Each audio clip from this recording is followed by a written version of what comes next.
Buenos días, mi nombre es Marcelo Carmona, yo soy profesor titular de la Cátedra de Fitopatología de la Facultad de Agronomía de la Universidad de Buenos Aires. En esta convocatoria estamos tratando el tema de las enfermedades de trigo y de soja. Sabemos que en Argentina las decisiones de manejo sanitario son siempre complejas, son siempre difíciles. Y en Argentina esto hace cada vez más difícil las decisiones, ya que hoy tenemos un año probablemente niño, sabemos que hay cambios políticos, cambios económicos, y esto entonces nos obliga a tener como presente que el objetivo de esta capacitación, charla, es transformar decisiones que son complejas naturalmente en decisiones totalmente simples. Solamente para recordar, la superficie de siembra de trigo aproximadamente serán 6 millones de hectáreas, de soja serán 16, 17 millones. Por lo tanto, habrá al menos 24 millones de decisiones de manejo de enfermedades, lo cual lo hace complejo. Simplemente pensar que va a ser un año probablemente niño, como les decía, esto a su vez lo hace más complejo aún. Para hablar de enfermedades y comenzar con un cultivo particular, vamos a tomar el cultivo de trigo. Sabemos que las enfermedades de trigo reducen el rendimiento drásticamente cuando no son bien manejadas, y entre ellas hay 3 enfermedades importantes. La roya amarilla, que puede causar entre 40 y 50% de pérdidas, la roya naranja entre un 30 a 40% y por supuesto las manchas foliares, y especialmente voy a hacer hincapié en la mancha amarilla, se va a llevar casi entre un 15 y un 20%. No nos tenemos que olvidar que este año, al tener más probabilidad de precipitaciones y condiciones climáticas diferentes, probablemente, justamente les decía, fusariosis puede ser también una enfermedad que ocurra esporádicamente, pero que hace más de 10 años que no aparece, y justamente estos años son donde las probabilidades son mayores. Bien, comenzaremos entonces con la primera enfermedad, que es la roya amarilla del trigo, llamada vulgarmente el asesino del trigo. Y se lo llama así porque la verdad es la enfermedad más limitante, más destructiva del cultivo. Observamos que en la seguridad alimentaria mundial, entre los principales desafíos está esta enfermedad. Es una enfermedad que apareció en el año 2017 en forma abrupta y que en forma generalizada sorprendió a muchos productores. Hacía ya casi más de 90 años que no aparecía esta enfermedad. Sabemos que es un patógeno, un hongo, con alta variabilidad en su población, tiene alta virulencia, es decir, muy agresivo. Y hay una característica particular de esta enfermedad, es que es considerada una enfermedad sistémica, entre comillas. Hipotéticamente, una espora que viene volando por el viento y se deposita en una hoja es capaz de desarrollar y generar una autopista de pústulas, y por eso ustedes las ven como una roya estriada de color amarillo. El viento es fundamental, generalmente se da en presencia de manchones en el campo, pero esto no es obligatorio verlo en forma de manchones, a veces se da en forma generalizada, y por supuesto es muy sensible al control químico hasta ahora. Si seguimos haciendo las cosas bien, es hasta ahora, porque la verdad que en este momento podemos contar con fungicidas que son verdaderamente efectivos. Sin embargo, en los últimos años ha habido ya reportes publicados de resistencia a fungicidas de este patógeno, y la verdad que nos llama la atención porque la manera en que apareció es preocupante. En poco tiempo que se ha utilizado gran cantidad de fungicidas para esta enfermedad, ya el hongo mutó, cambió y empezó a tener algunas mutaciones. ¿Cómo manejamos simplemente a esta enfermedad tan compleja? Realmente la transformación de lo complejo a simple hace pensar que la primera medida que hay que tomar es elegir cultivares, genotipos, variedades que sean resistentes o por lo menos tolerantes a la enfermedad, que se comporten mejor. Esa es la primera medida. La segunda medida, algunos tratamientos de semilla a base de algunas carboxamidas como fluxapiroxat, puede generar un retraso en la aparición de la enfermedad y eso ayudarnos en la toma de decisión. El tercer punto creo que es el más importante, el monitoreo. El monitoreo presencial, físico, la recorrida del lote es inseparable del productor o técnico. Pero también hay una información que hay que agregar acá de monitoreo, que tiene que ver con justamente los reportes, las informaciones que dan las universidades, los INTAs, acerca de la presencia de la enfermedad en cercanía justamente de sus propios lotes. Sabemos que este patógeno, si aparece cercano o al menos algunos kilómetros de su lote, vamos a observar que el viento es capaz de transportar estas esporas hacia su propio lote. Entonces, la información que otorgan las universidades, especialmente también el INTA, de la cercanía de la presencia en su región, va a obligar a tener preocupación y, por supuesto, hasta la toma de decisión en sus propios lotes cercanos. Y, por supuesto, obviamente, una vez que apareció la enfermedad en un manchón, si uno puede tener esa capacidad de detectarla, o en la cercanía, por supuesto, de sus propios lotes existe esta enfermedad, basta con que el viento la lleve hasta su propio lote y si usted sembró una variedad susceptible, información necesaria antes de tomar cualquier decisión, si es susceptible, va a deber que tomar la aplicación de fungicidas. Esta aplicación de fungicidas basada simplemente en lo que ustedes siempre vienen haciendo, mezcla de estrovirulina más triazol, en la cual muchas veces se le incorpora, se le mezcla, se le adiciona, se le complementa con un adyuvante que tenga capacidad de penetración, porque este hongo tarda mucho en aparecer, permanece dentro de la hoja escondido hasta que aparezca su fructificación. La segunda enfermedad del trigo importante, yo la llamo el eterno retorno, significa la enfermedad denominada roya naranja, una enfermedad histórica, hasta bíblica, en que aparecen citas bíblicas de esta enfermedad. Una enfermedad que también es importante y destructiva, que tiene alta variabilidad porque todas las royas están conformadas por poblaciones variables y que además de alguna manera el viento es la transportadora inclusive de miles de kilómetros. Y eso hace que pensemos que si bien no tenemos la enfermedad en nuestro lote, es probable que el viento traiga este patógeno y nos genere también una enfermedad. Primera decisión de manejo va a ser justamente conocer cuál es el comportamiento de la variedad que usted sembró. Esto es un dato clave previo de singular particularidad para la toma de decisión.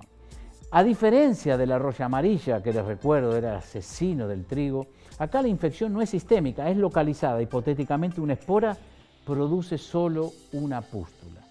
Entonces necesitamos mucha más cantidad de inóculo para generar una epidemia totalmente severa.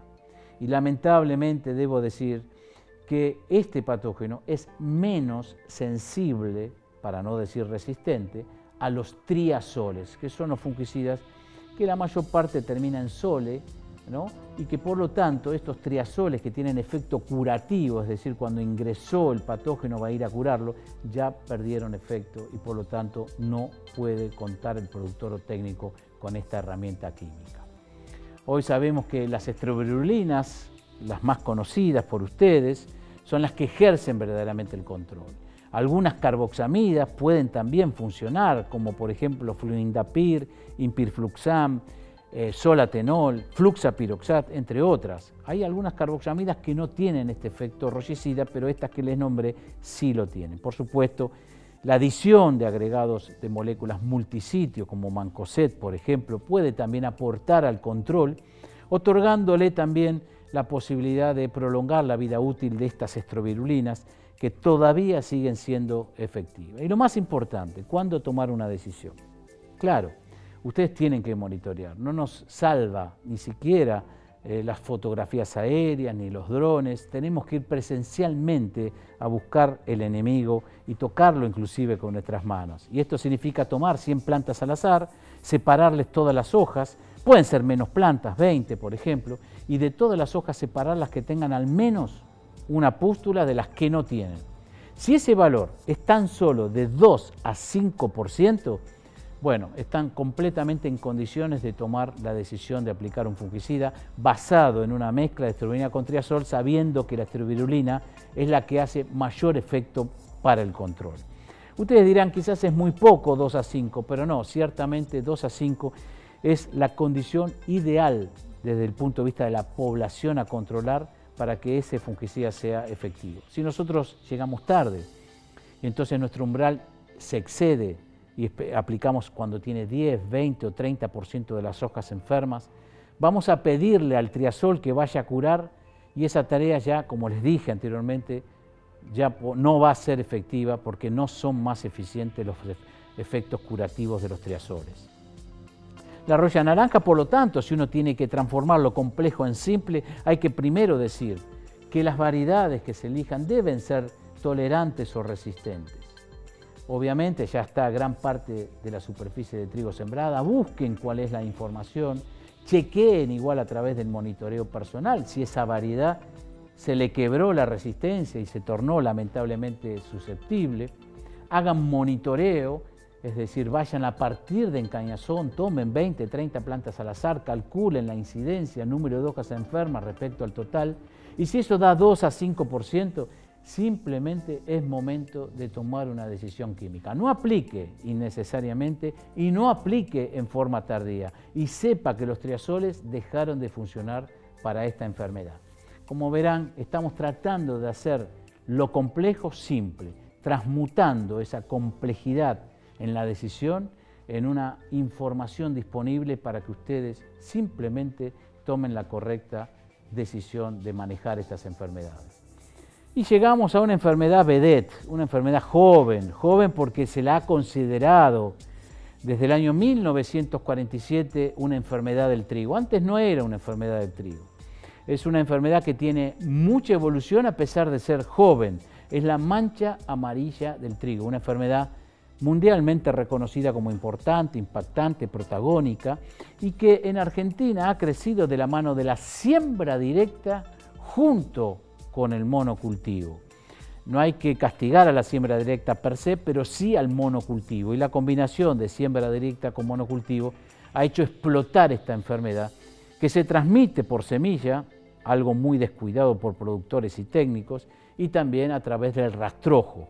Por eso las fuentes de inóculos ya no es el viento, como en el caso particular de las dos enfermedades previas, sino que es básicamente la semilla que se siembra, que puede tener el patógeno, y por supuesto el rastrojo, si uno hace monocultivo, sembrar trigo sobre el propio rastrojo de trigo. Entonces hay una creciente preocupación, pero yo creo que lo más importante de esta enfermedad es que se ha tornado este patógeno causante de la mancha amarilla resistente a las estrovirulinas y también resistente a algunos triazoles como el ciproconazol. Por lo tanto, la tan mencionada y usada mezcla de, por ejemplo, estrovirulinas más ciproconazole dejó de funcionar para este tipo de patógenos. Y esto es un dato clave que hace simple la decisión, no aplique necesariamente, inclusive no aplique moléculas que no van a ser efectivas para esta enfermedad, que les vuelvo a decir es una enfermedad joven, muy evolucionada, agresiva, crecida bajo la siembra directa y el monocultivo. Hoy sabemos entonces que las estrovirulinas no funcionan, que algunas carboxamidas tienen efecto, como por ejemplo fluxapiroxat, pidimiflutofen, entre otras. Hay también aplicación de multisitios y el umbral acá es superior respecto a las royas. Tomamos 20, 30 plantas al azar, seleccionamos esas plantas, separamos todas las hojas y si nosotros tenemos entre un 15 a un 20% de hojas con al menos una mancha, es momento de tomar una decisión sabiendo que las estrovirulinas más ciproconazole no funcionan. Algunos triazoles funcionan, como es el caso del proteoconazole, el epoxiconazole y por supuesto el propiconazole. Entonces la resolución práctica de esta enfermedad, tomar decisiones simples desde lo complejo, es en primer lugar seleccionar variedades lo más tolerantes posible. No hay variedades realmente resistentes como encontrábamos en roya, pero sí encontramos variedades que tienen un comportamiento mejor, son tolerantes en ese aspecto. Tenemos que hacer un tratamiento de la semilla y esto tiene que ver con que el productor y técnico tiene que comenzar a familiarizarse más con el análisis de semilla previo y con la elección de los fungicidas que va a tratar esa semilla si lo encuentra el patógeno en la semilla. Y esto es importante, la semilla es la base de todo, un buen cultivo comienza con una buena semilla, pero este patógeno está en la semilla. Entonces si usted trae semilla o siembra semilla de un lugar donde tuvo mancha amarilla y la siembra en su lote que no había tenido mancha amarilla, usted va a tener mancha amarilla. Pero además de eso, si además esa semilla trae una cepa resistente a algunos fungicidas, usted, además de tener mancha amarilla, va a tener una cepa resistente que antes no tenía. Doble perjuicio. Por eso es tan importante pensar en la semilla, en el análisis previo, en la elección del fungicida, sus dosis. Y luego, por supuesto, el monitoreo. A partir de encañazón, observar la cantidad de hojas enfermas respecto al total, y si eso da un 15 o 20%, es momento de tomar la decisión de aplicar el fungicida. Y recuerde que, obviamente, y perdón la insistencia, las estrobirulinas no funcionan más, el ciproconazole no funciona más, y por lo tanto hay que buscar alternativas en las carboxamidas que están andando, algunas de ellas que son manchicidas, y por supuesto también multisitios y algunos triazoles que son sí efectivos todavía, como el epoxi, propi, conazole, que son los que están, y proteoconazole, que son los que están funcionando actualmente. Entonces, ¿cómo transformar en definitiva, haciendo un resumen de las 3 enfermedades más importantes del trigo? En primer lugar, elección de genotipos. Sepa usted que cuando elige una variedad también está eligiendo una probabilidad de riesgo. Y esto tiene que ver con que algunas variedades son muy susceptibles a royas y por lo tanto puede elegir variedades que sean resistentes. Sin embargo, muchas veces esa resistencia se quiebra, entre comillas, se rompe durante el transcurso de la campaña y por eso el monitoreo sigue siendo válido aún luego de haber elegido una variedad resistente. Tiene que elegir también un laboratorio que le pueda hacer un análisis preciso de la semilla porque puede tener cepas de mancha amarilla y además que sean resistentes. Debe hacer rotación de cultivo, es decir, dejar descomponer el rastrojo de trigo para no volver a sembrar trigo sobre su propio rastrojo, es decir, sobre su propio enemigo, ya que la mancha amarilla sobrevive en el rastrojo. A manera de resumen estamos haciendo esto. El monitoreo, imprescindible, como dijimos siempre, presencial, a partir de lo que es fin macollaje, inicio de encañazón. Calcular incidencia, es algo muy fácil discriminar hojas enfermas de las sanas y saber que en roya 2 a 5% de hojas enfermas y en manchas de 15 a 20 es el umbral para tomar la decisión de fungicidas, es la clave para hacer correctamente y en forma eficiente el control. Aplicar complementos, sabemos que estamos transitando en una etapa mundial donde se requiere proteger el ambiente, el impacto social y económico, y sabemos que comienzan a aparecer complementos muy interesantes. Entre ellos están los bioinsumos, control biológico, inductores de defensa, son disparadores de la defensa natural de la planta, mezclados con fungicidas, han tenido un éxito realmente muy interesante para poder incorporarlos. Haga pruebas si usted no lo cree y chequee mezclas de fungicida con algún complemento como fosfitos, inductores de defensa, fitoestimulantes, bioestimulantes, y va a observar que en algunas situaciones el control es superior al logrado por los fungicidas que son aplicados en forma aislada. Y recuerde que este año puede haber muchas precipitaciones superiores a la normal y eso, si es combinado con temperaturas un poco más cálidas, tenemos riesgo de fusariosis. Y por lo tanto la página del INTA, de Clima y Agua, donde pronostica el riesgo de ocurrencia de fusarios, es una herramienta importantísima a su favor para tomar alguna decisión preventiva para el manejo de fusariosis de la espiga. Y llegamos entonces ahora al cultivo de soja, un cultivo de soja que ha pasado por una transformación extraordinaria durante los últimos años. Durante 20, 30 años atrás el cultivo de soja era naturalmente sano, uno podía ver las hojas completamente amarillas pero sin manchas debido a ese amarillamiento a la senescencia natural, sin ataques de patógenos. Lamentablemente durante los últimos 20, 30 años ha habido una combinación indeseable de soja bajo siembra directa y bajo monocultivo, siendo el problema no la siembra directa, sino el monocultivo. Sembrar todos los veranos soja es sembrar soja sobre sus propios rastrojos, sobre sus propios patógenos. Y esta es una relación lineal que ustedes tienen que recordar y por eso esa relación lineal ha hecho aumentar las pudriciones de raíz y tallo, que emerge como un desafío realmente muy difícil para manejar, complejo. Son varios hongos que están presentes en el suelo, donde los fungicidas no pueden ir hacia abajo si uno los aplica desde la parte aérea, y esto hace que sea realmente lamentable muchas veces cuando ocurren problemas de hongo de suelo, porque el productor y técnico no tiene nada que hacer cuando aparecen esos síntomas. Y el otro gran desafío son las enfermedades llamadas de fin de ciclo, enfermedades causadas principalmente por hongos que ingresan en floración, pero recién aparecen a la vista de la persona, del productor técnico que monitorea, hacia el final del ciclo, y de ahí su nombre vulgar. Estas dos problemáticas han crecido significativamente debido a la consecuencia de sembrar soja sobre monocultivo, es decir, sobre sus propios rastrojos, ya que la mayoría, la casi totalidad de los patógenos causantes de estas dos problemáticas sobreviven en rastrojos o están presentes en el suelo. Les decía que la problemática de los hongos de suelos y pseudohongos de suelo, Pythium, Phytophthora, Rhizoctonia, Macrofomina, los causantes de la muerte súbita, son todos hongos que están habituados a estar en el suelo, muchas veces tienen innumerables hospedantes para poder seguir alimentándose, y hace que sea una problemática muy difícil, un gran desafío, donde realmente la situación hace y obliga que en los últimos años, donde ha habido casos de incremento del uso de herbicidas en el cultivo de soja, eso ha provocado una disminución de las defensas naturales de la planta, y estos hongos y pseudohongos tan presentes en el suelo aprovechan ese exceso de debilidad provocado por el impacto de un incremento del uso de herbicidas y se han vuelto protagónicos en los últimos años.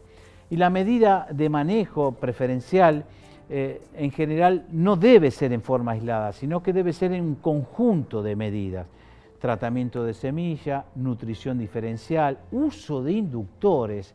¿Y qué son los inductores? Son moléculas, productos, pueden inclusive ser microorganismos o sustancias químicas como los fosfitos que aumentan estas defensas que han sido alicaídas por el uso de herbicidas. También, por supuesto, hay que utilizar materiales que tengan un mejor comportamiento. No hay especialmente variedades resistentes para la mayor parte de los hongos de suelo, pero sí hay materiales genéticos que de alguna manera pueden amortiguar un ataque intenso de estos hongos de suelo. Llegamos a la otra problemática, que es la que obliga al productor muchas veces a tomar decisiones, que son las llamadas enfermedades de fin de ciclo. Se llaman así no porque infectan al final, sino porque se ven al final. Infectan mucho antes. Entonces la primera complejidad es tener seguridad de que en nuestro lote hay enfermedades de fin de ciclo a pesar de que no las veamos. Y esta es la complejidad máxima que tiene el productor y técnico para tener una certeza de tomar decisiones que tienen que ver con la aplicación de fungicidas fundamentalmente. Los relevamientos que se han hecho del complejo de enfermedades de fin de ciclo causada por 5 o 6 hongos distintos nos dice que en general son dos los predominantes: la mancha marrón causada por Septoria glycine y el tizón púrpura causada por Cercospora kikuchi. Generalmente se lo asoció a la mancha marrón en el tercio inferior de las plantas y Cercospora kikuchi en el tercio superior. Eso está un poco en discusión actualmente porque muchas lesiones que aparecen de alguna manera en el tercio inferior parecidas a las causadas por mancha marrón son provocadas en realidad por Cercospora kikuchi, con lo cual hace más complejo a aquellas personas que toman decisiones en base a los desarrollos de los ensayos de fungicidas. Lo que es claro es que todas las variedades son susceptibles a este complejo de enfermedades de fin de ciclo. La semilla puede transportar estos patógenos al lote, así como pasaba con mancha amarilla. También puede llevar cepa resistente, y lo vamos a ver un poco más adelante. El monocultivo es la clave, es hacer perdurar, alargar la vida de los enemigos de la soja en los rastrojos de soja. Por lo tanto, no haga soja sobre soja en lo posible. El ambiente es la clave de todo aquí. Las lluvias, las precipitaciones que caigan desde R3 con formación de la vaina para adelante van a ser fundamentales, cruciales, protagónicas. Serían las que van a inducir a la aplicación del uso de fungicidas. Por supuesto, los que tengan soja bajo riego, afortunados son aquellos que tengan riego, También van a tener que pensar que aplicar riego sobre las plantas puede también constituirse un factor de riesgo de esta enfermedad, con lo cual hay que regular milimetraje y momentos, o por lo menos hacer un monitoreo más de cerca. Y por supuesto los retrasos en la cosecha, eso implica que el cultivo esté más tiempo expuesto justamente no solo a las precipitaciones, sino a la multiplicación de estos hongos que emergen desde los rastrojos o eventualmente en hojas previamente afectadas. El gran desafío que tenemos dentro del complejo de la enfermedad de fin de ciclo se llama Cercospora kikuchi, el tizón púrpura. Ustedes estarán acostumbrados a ver en los lotes de soja, luego de aplicaciones de fungicida, que a pesar justamente de haber aplicado, sigue apareciendo esta Cercospora kikuchi, con ese aspecto coriáceo, aspecto morado, aspecto crujiente de las hojas de alguna manera, que siempre aparece hacia el final del ciclo a partir de R5. Los estudios que hemos hecho desde la Facultad de Agronomía de la Universidad de Buenos Aires, junto a Francisco Sautúa y muchos colaboradores, han demostrado que este patógeno se ha vuelto resistente a las estrovirulinas. Entonces tenemos un grave problema porque también son naturalmente insensibles a las carboxamidas. No es que sean resistentes a las carboxamidas, porque en realidad se usa muy poco de carboxamidas en la soja, pero sí son resistentes a las estrovirulinas y además tienen algo natural, algo genético, algo de la evolución propia del hongo, que es que son naturalmente insensibles al efecto de las carboxamidas. Bueno, dicho todo esto, habiendo contado la complejidad de las enfermedades de fin de ciclo, nosotros vamos a tener que transformar esto complejo en algunos pasos simples. Primero, vamos a elegir los genotipos que tengan al menos mejor comportamiento para las enfermedades de fin de ciclo. No hay resistencia total, pero sí puede haber comportamientos diferenciales que amortiguen este aumento de la intensidad de las enfermedades. Análisis de la semilla, importantísimo. ¿Por qué? Porque Cercospora kikuchi, por ejemplo, está en semilla. Y si usted no quiere tener enfermedad de fin de ciclo a través de la semilla, haga análisis de semilla y determine qué moléculas y dosis debe utilizar para esa situación en particular. Lamentablemente, Cercospora kikuchi puede venir y puede ser, por lo tanto, introducida en la semilla de soja en su propio lote, siendo una cepa que puede llegar a ser resistente, al igual razonamiento que habíamos hecho para mancha amarilla en trigo, si ustedes lo recuerden hace muy poquitos minutos atrás. Rotación de cultivos, clave, protagónico, claro. Si yo digo que el rastrojo es igual a tener enemigos de la soja, hay que tratar de dejar descomponer esos rastrojos de soja. Por ejemplo, haciendo rotación de cultivo. Por ejemplo, haciendo maíz en lugar de soja sobre soja. Monitoreo de los lotes, clave, siempre presencial, imprescindible. Intervención química, y acá hay una manera sencilla de hacer el control químico, especialmente en años de lluvia. Cuente cuántos milímetros de lluvia cae desde R3, y ustedes saben lo que es el estado fenológico R3, para adelante, la conformación de la vaina, las primeras vainas que aparecen en el tercio superior del tallo principal. A partir de ahí, acumulativamente, con un pluviómetro en su lote, sencillo, muy sencillo, cuente si cayó 7, 10, 20 milímetros. Cuando alcance 30 milímetros acumulado ese día, independientemente de la fenología del cultivo, aplique el fungicida. Siempre y cuando usted haya observado algún síntoma previo, que no importa la intensidad porque estas enfermedades se esconden, pero en las hojas inferiores es muy común observar mancha marrón, o si ya hay rastrojo de soja en superficie, es una condición sine qua non que va a tener enfermedades de fin de ciclo. Entonces, solo con 30 milímetros contados acumulativamente desde R3, va a ser clave para que ustedes hagan lo complejo, sencillo, y fácil y simple. Y por supuesto también piense qué moléculas va a utilizar y también el uso de complementos en el cultivo de soja. Yo los llamamos complementos, pero son bioestimulantes, fitoestimulantes, inductores, control biológico, nutrición.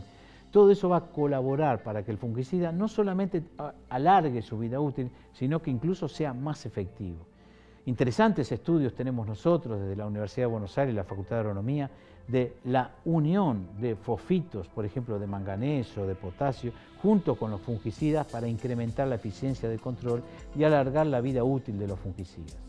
Los fungicidas que, si nosotros tuviéramos que contar qué sucede en el país, tendríamos que decir que de 16 a 17 millones de hectáreas, la mitad se aplica fungicida. Es decir, hay 8 millones de hectáreas en la cual se utilizan fungicidas, de los cuales hay un pequeñísimo porcentaje en la cual se utilizan carboxamidas. El resto son estrovirulina más triazol, a partir de los cuales uno ya deduce que las estrovirulinas no son eficientes para la Cercospora kikuchi y las carboxamidas no son eficientes porque son naturalmente insensibles a Cercospora kikuchi. Entonces, esto nos obliga a pensar otra vez más que tenemos que utilizar complementos, buscar alternativas de manejo en las mezclas con fungicidas para poder manejar a este patógeno Cercospora kikuchi, que es el verdadero desafío que tenemos. Y aplique fungicidas solo si cumple acumulativamente 30 milímetros. ¿Y cuáles son las lluvias que tiene que sumar? Y lluvias por lo menos de 7 milímetros o más. Si usted llegó a R3 y le cayeron 3 milímetros, olvídese, no llovió. Si empieza a llover 7 o 10 milímetros, comience a contar desde R3 para adelante cuántas cantidad de milímetros caen desde ese momento. Y si un día cayó 10, otro día 10 y otro día 20 y llegó a 40 o llega a 30, ese día que llegó acumulativamente, entonces ese es el día indicado, el día D para aplicar fungicida. Lo complejo lo hacemos sencillo. ¿Cuáles son las conclusiones finales de este abordaje que hemos hecho de la complejidad a lo sencillo de las enfermedades de trigo y de soja? Tenemos que construir una pirámide. Debemos construir una pirámide y ustedes saben que la base de las pirámides siempre es la fortaleza para mantenerse en el tiempo. Con solo imaginar las pirámides de Egipto, 2000, 3000 años antes de Cristo. Obsérvese que la base es la clave de todo. Una base que tiene como fundamento la elección de las variedades que sean resistentes para el caso de las rollas de trigo o que tengan tolerancia o mejor comportamiento para el resto de las enfermedades en las cuales no tenemos resistencia total. El segundo escalón de la pirámide es la sanidad de la semilla. Siéntase comprometido, siéntase responsable con el análisis de semilla.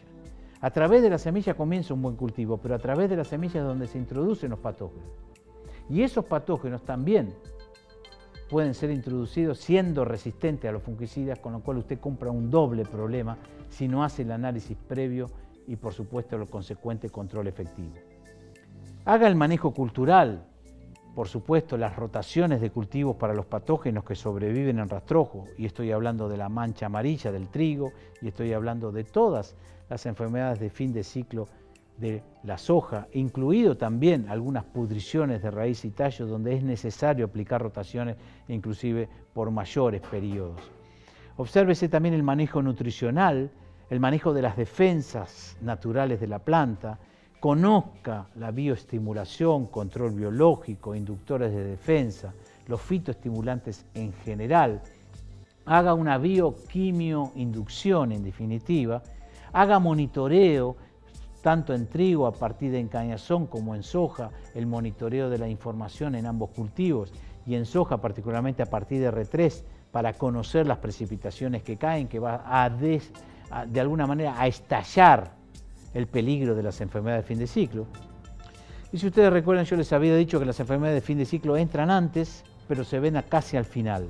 Bueno, los 30 milímetros de lluvia nos permiten a nosotros tener esa certeza de lo que a veces lo invisible nos hace igual sentir seguro. Esos 30 milímetros va a hacer multiplicar a las enfermedades de fin de ciclo, aunque nosotros no las veamos y recién las veamos al final. Y por eso los 30 milímetros de lluvia son indicativos de aplicar fungicidas. Sepa usar fungicidas. Tiene que tener conocimiento de cuáles son las moléculas más eficientes. Tiene que saber que muchos patógenos se han vuelto resistentes. La roya naranja del trigo a los triazoles, la mancha amarilla a las estrovirulinas y al ciproconazole, Cercospora kikuchi a las estrovirulinas y además las carboxaminas no tienen efecto en Cercospora kikuchi. Sepa entonces seleccionar, incorpore la posibilidad de utilizar multisitios, inductores, fosfitos, etc.